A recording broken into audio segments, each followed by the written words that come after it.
Assalamualaikum warahmatullahi wabarakatuh. Soleh-soleha, bagaimana kabarnya? Semoga selalu dalam lindungan Allah Subhanahu wa Ta'ala. Sebelum kita memulai pembelajaran, mari kita berdoa terlebih dahulu ya. Bismillahirrahmanirrahim. Raditu billahi robba wa bil islami dina wa bi Muhammadin nabiyya wa rasula. Rabbi zidni ilman warzuqni fahman walhamdulillahi rabbil alamin. Nabi diutus oleh Allah Subhanahu wa Ta'ala untuk menjadi teladan bagi umat. Kisah keteladanan Nabi Yusuf alaihissalam. Masa kecil Nabi Yusuf alaihissalam. Nabi Yusuf alaihissalam putra ketujuh Nabi Yakub alaihissalam. Ibunya bernama Rahil. Ketika Nabi Yusuf alaihissalam berusia 12 tahun, ibunya wafat. Nabi Yusuf mempunyai adik yang bernama Bunyamin. Nabi Yusuf dikarunia Allah Subhanahu wa Ta'ala wajah yang tampan dan tubuh yang tegap. Semua orang, baik laki-laki maupun perempuan, memuji ketampanan Nabi Yusuf alaihissalam. Pada waktu kecil, Nabi Yusuf alaihissalam merupakan anak kesayangan dari ayahnya, terutama setelah ibunya wafat. Perlakuan lebih dari sang ayah terhadap Nabi Yusuf menimbulkan rasa iri dan dengki dari saudara-saudaranya terhadap Nabi Yusuf alaihissalam. Saudara-saudara Nabi Yusuf alaihissalam akhirnya bersatu dan berencana menyingkirkan Nabi Yusuf alaihissalam. Nabi Yusuf alaihissalam bermimpi. Pada suatu malam, Nabi Yusuf bermimpi. Nah, ini dikisahkan pada surah Yusuf ayat 4 yang artinya, ingatlah ketika Yusuf berkata kepada ayahnya, wahai ayahku, sungguh aku bermimpi melihat 11 bintang, matahari dan bulan, kulihat semuanya bersujud kepadaku. Mendengar cerita tersebut, ayahnya merasa yakin bahwa Allah Subhanahu wa Ta'ala akan memberikan kedudukan yang tinggi kepada anaknya. Ayah Nabi Yusuf berpesan kepada Nabi Yusuf untuk tidak menceritakan mimpinya itu kepada saudara-saudaranya, karena saudara-saudara Nabi Yusuf itu iri dan dengki kepada Nabi Yusuf. Nabi Yusuf alaihissalam dibuang ke dalam sumur. Nah, setelah mengetahui mimpi Nabi Yusuf, ayah Nabi Yusuf semakin perhatian dan menjaga Nabi Yusuf. Dalam Quran surah Yusuf ayat 8-9 yang artinya, ketika mereka saudara-saudara Yusuf berkata, sesungguhnya Yusuf dan saudaranya Bunyamin lebih dicintai ayah daripada kita, padahal kita adalah satu golongan yang kuat. Sungguh ayah kita dalam kekeliruan yang nyata. Bunuhlah Yusuf atau buanglah dia ke suatu tempat agar perhatian ayah tertumpah kepadamu, dan setelah itu kamu menjadi orang yang baik. Nah, menanggapi usulan dari saudaranya itu, Yahuza, kakak tertua Nabi Yusuf, memberi usulan yang berbeda. Ini diceritakan dalam Quran surah Yusuf ayat 10 yang artinya, janganlah kamu membunuh Yusuf, tetapi masukkan saja dia ke dasar sumur agar dia dipungut oleh sebagian musafir. Usulan dari kakak tertuanya itu disepakati oleh saudara-saudara Nabi Yusuf. Lalu mereka meminta izin kepada ayahnya untuk mengajak Nabi Yusuf bermain. Setelah mendapat izin dari ayahnya, mereka pun berangkat mengajak Nabi Yusuf bermain.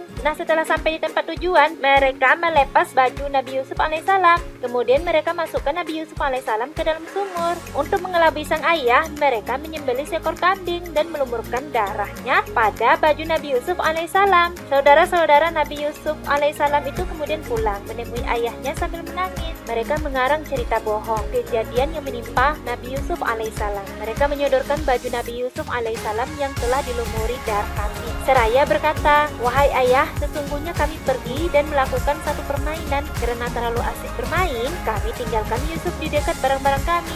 Tidak disangka-sangka Yusuf diserang serigala. Sang ayah memerhatikan baju Nabi Yusuf alaihissalam yang berlumuran darah masih utuh, tidak ada bekas cabikan sedikit pun. Sang ayah curiga. Melihat ayahnya curiga, saudara-saudaranya Nabi Yusuf berkata, ayah, sesungguhnya kami ini orang-orang yang benar, sekalipun ayah tidak mempercayai kami. Sang ayah kemudian berkata, sebenarnya hanya kalian yang memandang baik urusan yang buruk itu. Oleh karena itu, ayah akan bersabar dan memohon pertolongan Allah terhadap apa yang kalian ceritakan. Nabi Yusuf alaihissalam dikeluarkan dari dalam sumur. Nah, di dalam sumur, Nabi Yusuf menangis seorang diri, memohon perlindungan dan pertolongan kepada Allah Subhanahu wa Ta'ala. Tidak lama kemudian, datang rombongan kabilah untuk mengambil air. Ketika melihat timba menjulur ke dasar sumur, Nabi Yusuf alaihissalam bergantung pada tali timba tersebut. Rombongan kabilah terkejut melihat seorang anak menggantung di timba menyembah, lalu menyelamatkan Nabi Yusuf alaihissalam. Mereka melanjutkan perjalanan menuju Mesir dengan membawa Nabi Yusuf untuk dijual. Akhirnya Nabi Yusuf dibeli dengan harga yang murah oleh pejabat Mesir yang bernama Potifar. Nabi Yusuf alaihissalam diangkat menjadi nabi.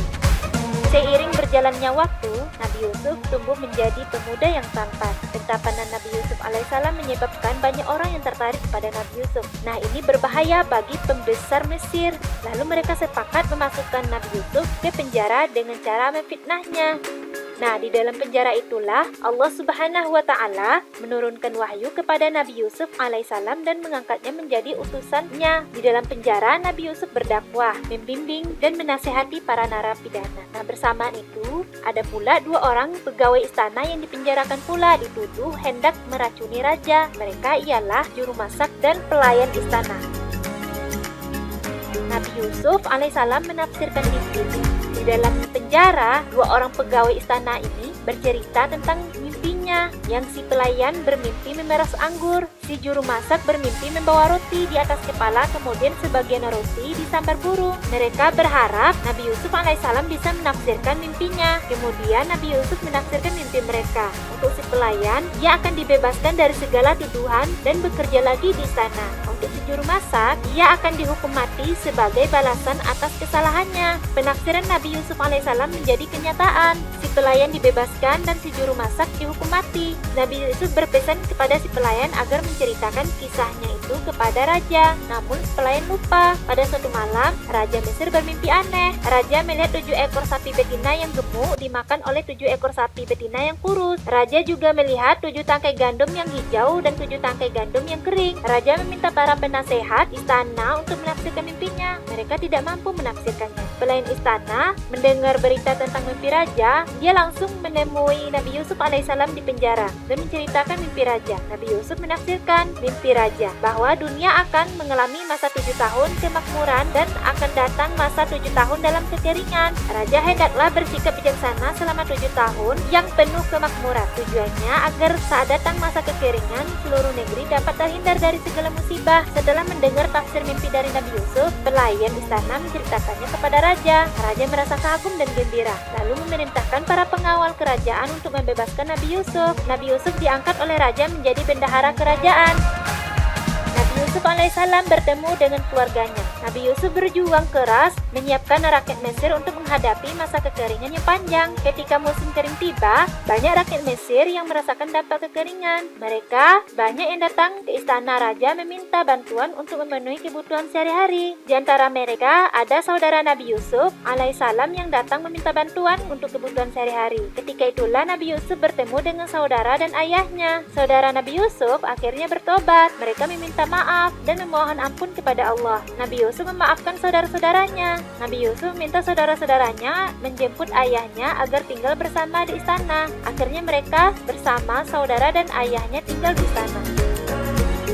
Meneladani Nabi Yusuf alaihissalam. Nah, dalam kisah Nabi Yusuf alaihissalam terkandung teladan yang mulia untuk umat manusia. Nabi Yusuf alaihissalam mendapatkan berbagai ujian dalam hidupnya, sejak kecil hingga dewasa. Semua ujian itu dihadapinya dengan penuh kesabaran dan kepasrahan kepada Allah Subhanahu wa Ta'ala.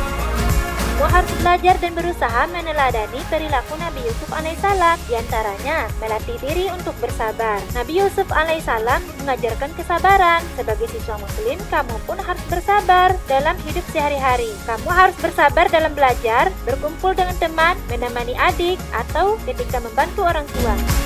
Yang kedua, memohon pertolongan hanya kepada Allah. Ketika Nabi Yusuf dimasukkan ke dalam sumur, dia senantiasa mohon pertolongan dan perlindungan hanya kepada Allah. Kamu sebagai siswa muslim hendaknya juga selalu berdoa kepada Allah agar diberi kesabaran, kemudahan dalam belajar, keselamatan, serta menjadi anak yang soleh-soleha. Memohon kepada Allah dilakukan dengan berdoa dan melaksanakan sholat 5 waktu tepat waktu. Yang ketiga, melatih diri untuk jujur. Nabi Yusuf alaihissalam jujur ketika menafsirkan mimpi. Dia mengatakan kebenaran yang diketahui dan tidak ditutup-tutupi. Kamu sebagai muslim, kamu juga harus berlaku dan berkata jujur. Kamu harus berani mengatakan bahwa yang benar itu benar dan yang salah itu salah. Yang keempat, rajin belajar agar menjadi pandai dan bijaksana. Allah Subhanahu wa Ta'ala telah memberikan ilmu pengetahuan dan kepandaian kepada Nabi Yusuf alaihissalam sehingga menjadi nabi yang pandai dan bijaksana.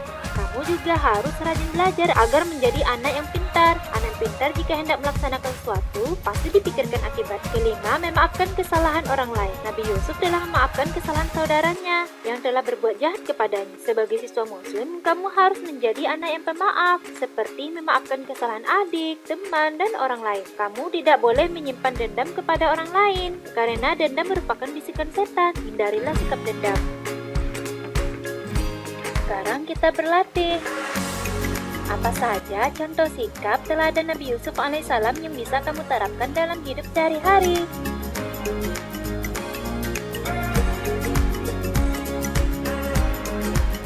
Semoga soleh-soleha dapat meneladani kisah Nabi Yusuf alaihissalam.